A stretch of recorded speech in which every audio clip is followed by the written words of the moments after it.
তৃতীয় পৰ্যায়ৰ ভোটদান ইতিমধ্যে আৰম্ভ হৈছে। আমাৰ বিজনী বিধানসভা সমষ্টিত এইটো বুথত মানুহে স্বতঃস্ফূৰ্তভাৱে আহি ভোট দিছে অতি আনন্দ আৰু অতি উৎসাহেৰে। আৰু ময়ো বিজনী ৱাৰ্ডৰ বিজনী টাউনৰ 4 নম্বৰ ৱাৰ্ডৰ বাসিন্দা হিচাপে ময়ো বিজনী গাৰ্লছ হাইস্কুলত আহি ৰাতিপুৱাৰ ভাগতে ভোট দিলোঁ। মই সকলোকে আহ্বান জনাওঁ, সকলোৱে অতি আনন্দ মনেৰে আহি নিজৰ গণতান্ত্ৰিক অধিকাৰ সাব্যস্ত কৰক।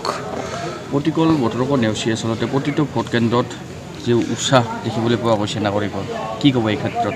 প্ৰতিটো ভোট কেন্দ্ৰতে প্ৰতিকূল বতৰত নেওচি অতি উৎসাহ আৰু উদ্দীপনাৰে মানুহে ভোটদান কৰিছে। মানুহৰ আশা, মানুহৰ আকাংক্ষা, মানুহৰ আশা আকাংক্ষা পূৰণৰ হেতু মানুহে আহি ভোটদান কৰিছে।